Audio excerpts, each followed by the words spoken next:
Yo yo yo, c'est Balou et c'est parti pour une nouvelle vidéo. Ce soir, il va y avoir une pluie de vidéos, hein, je vous le dis, mettez les parapluies, ça va pleuvoir, appelez les... Ah non, les pompiers, ça éteint pas l'eau.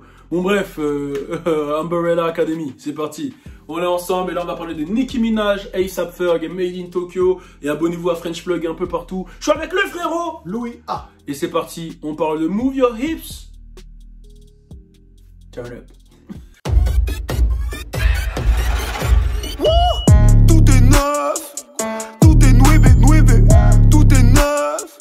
Bon alors on va parler de ce single de A$AP Ferg, Nicki Minaj et Made in Tokyo, Move Your Hips. C'est un single qui est sorti il y a quelques jours maintenant, hein, pendant ma période où je faisais ma petite pause personnelle ou je sais pas si vous remarquez là, j'ai les bravas là, j'ai pris un peu là, je suis en mode sport là je me transforme en Michael Balou Jordan, donc soyez prêts. Tu vois, le B, Michael B Jordan, là c'est Michael Balou Jordan. C'est toi le vrai alors. C'est moi le vrai Michael B Jordan. Donc voilà, je travaille sur ça, mais comme je disais, il y a ce son qui est sorti et il y a eu toute une com avant, hein, c'est-à-dire A$AP Rocky. Ouais, qui a dit ouais. Et ça fait il a un son de fou là avec Nicki, il faut qu'il sorte ça, tout ça, ça fait du bruit, tu vois. Donc je trouve qu'ils ont bien fait le truc, au niveau de l'engouement, tu vois. Et là on a écouté le morceau, franchement il est chaud, hein. Je l'avais écouté dans ta Gova déjà, quand t'es passé à la maison là, franchement chaud. Non, il est chaud, les deux avaient déjà une grosse collab à l'époque, Plain Jane. Plain Jane qui avait cartonné. Ce son, il passait. En fait, ils arrivent à bien faire des sons de boîte, mais avec une sonorité qui reste new-yorkaise. New-yorkaise, ouf, parce que les deux, c'est New York. En plus, A$AP Ferg, tu sais, il est énervé quand il fait ces trucs-là. Et ils ont cette couleur A$AP, tu vois, cette couleur vraiment A$AP. Ils sont bresson, avec un peu de reverb, tout ça, ça te met dans un délire. Mais j'aimerais bien savoir l'histoire, la genèse de ce son, parce qu'il y a quand même Made in Tokyo qui fait le petit refrain en fait. De ouf.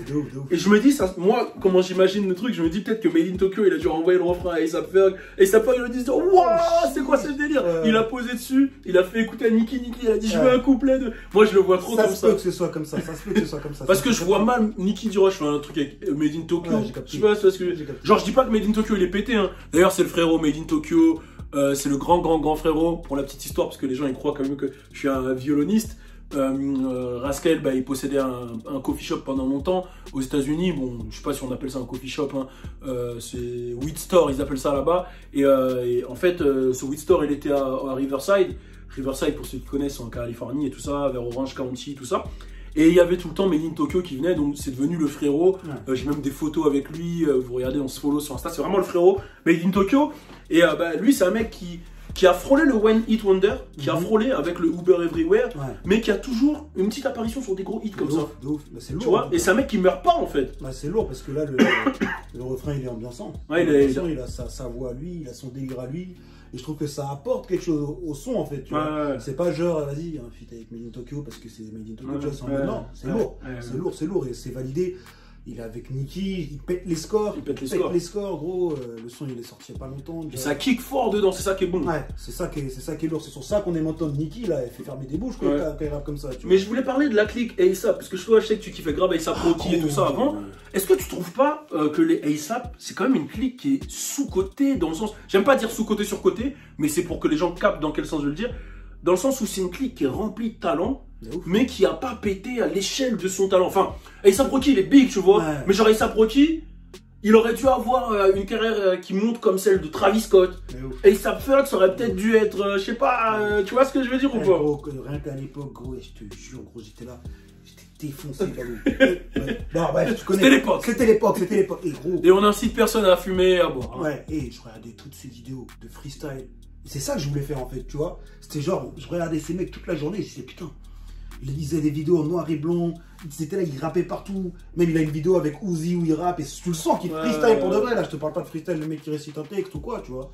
Je me disais putain, le mec il est vraiment talentueux. J'ai allé écouter ses albums et tous ses morceaux, en fait leur flow il glisse au mec de A$AP. Il glisse sur n'importe quel délire, tu vois, leur flow. Après, le mec, je vois, il avait fait son morceau Pussy Money, c'était chaud, avec Schoolboy. Gros, il avait trop de talent. Et je trouve qu'A$AP Ferg, il est dans le même truc. En fait, comment son dernier album, Testing. Il était pas nul. J'avais pas kiffé de ouf, mais il était pas nul. En fait, ils ont toujours des bons morceaux, ces mecs-là. Et le délire, c'est que, ouais, après, A$AP Rocky s'est mis dans la mode. Donc, ouais. Peut-être il s'est perdu un peu entre la mode et la musique. C'est ça. Peut-être même que c'est volontaire d'être rare, tu vois, de créer ce délire de rareté, tu vois. Moi, je sais que Kendrick, il le fait, ce délire de rareté, mais c'est dans un truc beaucoup plus différent, tu vois. Quand il sort un album, c'est un masterpiece, comme on dit, tu vois. Donc, alors que lui, il est plus dans le testing, dans le test, en fait. Mais carrément, on parle de Kendrick, on parle de Drake, et à l'époque, on mettait A$AP dans le même lot. A$AP dans le même lot. Wiz Khalifa. En fait, ça faisait Wiz Khalifa, A$AP, Kendrick, Drake. Wiz Khalifa, il est rentré dans un lot solo après. Il s'est mis dans un lot solo. Je suis une légende dans mon truc. Mais d'ailleurs, c'était quoi le son? Ouais, That's My Fault. Ils avaient un son en plus où ils étaient tous là d'ailleurs. C'était genre le son de la prochaine génération. Ouais, c'est ça. Il y avait 2 Chainz, A$AP, Kendrick et Drake. C'était trop, tu vois. C'était trop. Et du coup, les A$AP, c'est vrai qu'on les attendait. Moi, je veux dire, les A$AP, moi, je les voyais comme le nouveau Dipset. Tu vois, il y avait Dipset, ils avaient la SAP, ils avaient le délire. Ils avaient tout. Et Killer Came, Cameron, c'était A$AP Rocky. Joel Santana, c'est A$AP Ferg, etc. Tu vois. Pas en rose. Ouais, voilà. Ils avaient leur délire. Et moi, je le voyais en nouveau Dipset, mais je pensais qu'ils allaient faire.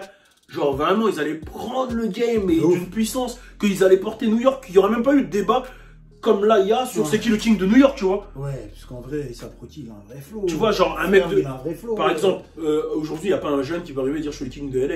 Ils savent qu'il y a Kendrick. Ah non, personne voit. Tu vois, c'est de dire, alors qu'à New York, ça se permet trop. Non, Blueface, il a fait une petite blague sur ça. Mais ouais, voilà, tu vois, même lui, il sait qu'il y a 50 000 devant lui. Et gros, faut pas abuser Blueface. Tandis que là, il y a vraiment une question sérieuse sur le délire King de New York. Le King de New York, genre, il y a. Boogie. En fait, ce qui est triste, c'est qu'on arrivait au point à se demander.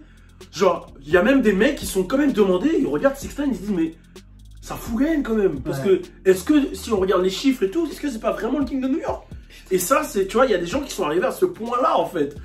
Tu passes de 50 à 60. Tu passes de 50. Et après, bon, New York a pas de chance. Ça veut dire que New York, ça a connu beaucoup les clashs, les trucs. Après, 50, il en est pas. Il en est pour beaucoup. Il en est pour beaucoup. Il est pour quelque chose. Mais tu vois, quand ils avaient quand même un mec comme Pop Smoke qui aurait pu porter New York sur ses épaules, ils le perdent. Ça veut dire qu'ils sont. New York, c'est vraiment une ville maudite, j'ai l'impression.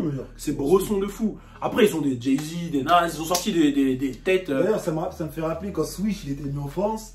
Il était venu dans le 9-3, tu vois. Et il disait, putain, les négros ici, ils sont comme à New York, ils marchent, ils sont énervés. Pourquoi vous êtes énervés comme ça? Et c'est ça, en fait, New York. C'est le délire. Vraiment, les mecs, Timberland noir, Dourag, si tu parles de New York de l'époque. Et je trouve que les A$AP, en fait, on ressentait vraiment ça dans leur son. C'est vrai. Mais A$AP Rocky, il avait réussi à faire un truc en mode pretty nigga, tu vois. Pretty nigga. Mes bressons, c'était trop chaud. Et à un moment, A$AP Rocky, il a controlé l'Europe d'une manière. C'était genre, les gens, ils ne parlaient que d'A$AP Rocky, s'habillant A$AP Rocky. C'était Kanye, lui, à un moment. Il portait les mêmes trucs que A$AP. Ouais, les comme de Fuck Down, les palaces, tu vois, il avait réussi à faire un vrai bail. Et voilà, bon, on est parti sur les A$AP à fond, mais c'est un très bon morceau qu'on vous invite tous à aller écouter, qui est dispo dans la playlist French Plug. Donc allez checker ça. Les gros couplets de Nicki et A$AP. Ouais, gros couplet, gros refrain de Made in Tokyo. Vraiment. Et grosse force à eux. Restez connectés, ce soir il y a une pluie de vidéos qui sort pour de vrai. C'est Louis et Balou, et quand c'est Louis et Balou, c'est vraiment pour la culture, c'est vraiment hip-hop. Je crois que ça va être mon introduction, nouvelle introduction. Quand c'est Louis et la Balou, c'est vraiment pour la culture.